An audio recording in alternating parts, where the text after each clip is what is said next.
Question number 4. Find the value of x in each of the following figures if L is parallel to M. तो यहाँ पर हमको figures दिए गए हैं और इन फिगर्स में लाइन L पैरेलल है M से।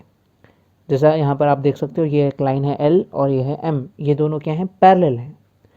और एक ट्रांसवर्सल है जो यहाँ पर L और M को इंटरसेक्ट कर रही है। और हमको इस पर्टिकुलर फिगर के इस एंगल की वैल्यू पता करना है जो कि यहाँ पर x से डिनोट की गई है। तो ऑब्जर्व करिए कि ये वाला एंगल जो है 110 डिग्री है, तो इसका करस्पॉन्डिंग एंगल जो होगा वो भी 110 डिग्री होगा, यानी इसका करस्पॉन्डिंग एंगल है ये वाला, तो 110 डिग्री।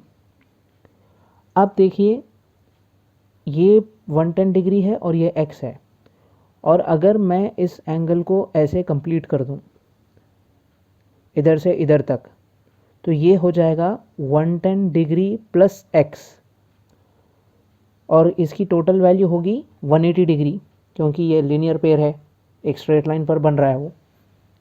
तो इधर हम लिख सकते हैं 110 degree plus x is equals to 180 degree. अब x will be equal to 180 degree minus this 110। तो x की वैल्यू हो जाएगी 180 माइनस 110 degree, that is 70 degree. That's the final answer for this part. अब नेक्स्ट वाला फिगर ऑब्जर्व करिए, यहाँ पर L और M पैरेलल हैं, यानी ये वाली लाइन पैरेलल है इस लाइन से, और यहाँ पर ये जो एंगल है 100 डिग्री है, इसका करस्पॉन्डिंग एंगल है x, तो x भी क्या होगा, 100 डिग्री ही होगा। तो डायरेक्टली आप यहाँ पर लिख सकते हो x is equal to 100 degree.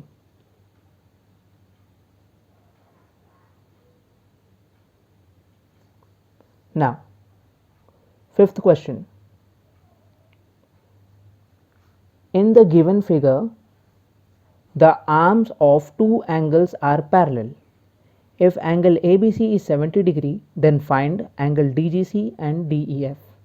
तो यहाँ पर दो एंगल्स हैं, यहाँ पर दो एंगल्स इन द सेंस यहाँ पर एंगल ABC और एंगल DEF है।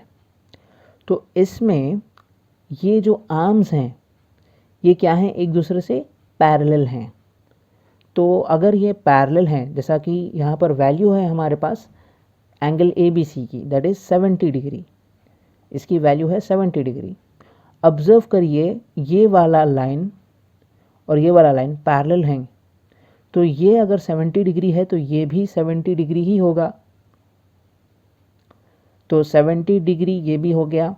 ये कौन सा एंगल है, एंगल DGC। और ऑब्जर्व करिए ये वाला आर्म और ये वाला आर्म, ये दोनों भी पैरेलल हैं, तो उस हिसाब से ये तो 70 डिग्री हो गया, और ये भी क्या हो जाएगा, 70 डिग्री होगा, क्योंकि ये करस्पॉन्डिंग एंगल्स हैं।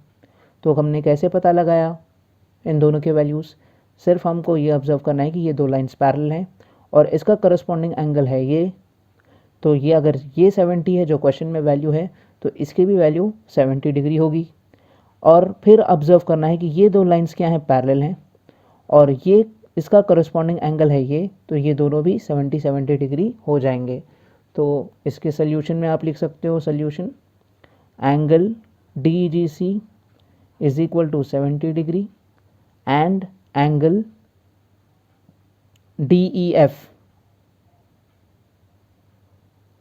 Is equal to 70 degree. Reason लिखोगे, corresponding angles are equal, corresponding angles are equal. Question number 6, in the given figure below decide whether L is parallel to M. तो यहाँ पर हमको कुछ फिगर्स दिए गए हैं, तो उन फिगर्स को हमको ऑब्जर्व करना है और हमको आइडेंटिफाई करना है कि यहाँ पर ये लाइंस पैरेलल हैं या नहीं। हम कैसे बताएंगे कि ये लाइंस पैरेलल हैं या नहीं, जो हमने प्रॉपर्टीज सीखी हैं उनको यूज़ करना होगा। जैसे कि यहाँ पर दो एंगल्स की वैल्यू हमारे पास है, एक है 126 डिग्री, दूसरा है 44 डिग्री। एक है 126 डिग्री, दूसरा है 44 डिग्री, और ये दो एंगल्स क्या हैं, interior angles on the same side हैं, यानी को इंटीरियर एंगल्स है। तो हमको पता है कि को इंटीरियर एंगल्स हमेशा सप्लीमेंट्री होते हैं। तो हमको क्या चेक करना है, ये दो एंगल सप्लीमेंट्री हैं या नहीं। कैसे चेक करेंगे, इनको ऐड कर दीजिए। तो 126 डिग्री प्लस 44 डिग्री क्या होगा, 170 डिग्री हमको आंसर आ रहा है, यानी इन दोनों को ऐड करने पर हमको 170 डिग्री आ रहा है, जो कि पॉसिबल नहीं है अगर लाइंस पैरेलल हों तो इसका मतलब क्या हुआ कि को इंटीरियर एंगल सप्लीमेंट्री नहीं है। हालांकि अगर लाइंस पैरेलल होती तो ये कंपलसरी है कि को इंटीरियर एंगल्स को ऐड करने पर 180 डिग्री आए, लेकिन हमको यहाँ पर 180 डिग्री नहीं आया। इसी वजह से फर्स्ट वाले में हम लिखेंगे L is not parallel to M। क्यों, क्योंकि उनके को इंटीरियर एंगल्स सप्लीमेंट्री नहीं हैं। अगर आंसर 180 से इक्वल हो जाता तो यहाँ पर L और M दोनों पैरेलल हो जाते। Now check out the second one. अब सेकेंड फिगर में ये वाला एंगल 75 डिग्री है, तो इसके हिसाब से जो यहाँ पर एंगल बनना चाहिए वो भी कितना होना चाहिए, 75 डिग्री। लेकिन ऑब्जर्व करिए कि इसके बाजू वाला एंगल 75 डिग्री है, तो यानी इन दोनों को मिलाने के बाद हमको 180 आना चाहिए। तो 75 75 180 नहीं होगा, 75 75 सिर्फ 150 होगा। तो इसका मतलब क्या है कि ये दो लाइंस पैरेलल नहीं हैं इधर भी।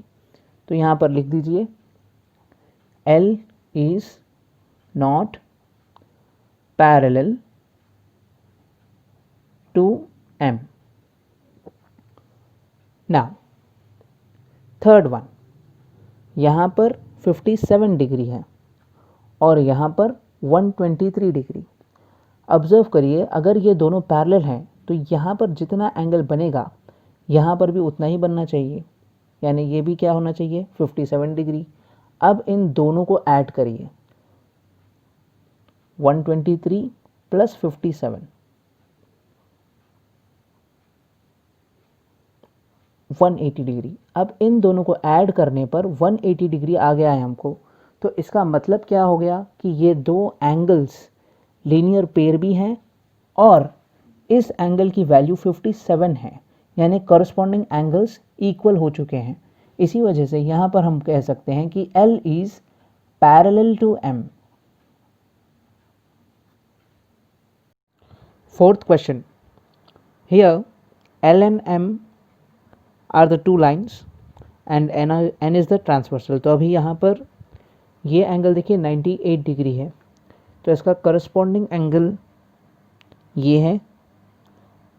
ये भी अगर 98 है, अगर ये भी अगर 98 है तभी हम बोल सकेंगे कि L और M एक दूसरे से पैरेलल हैं।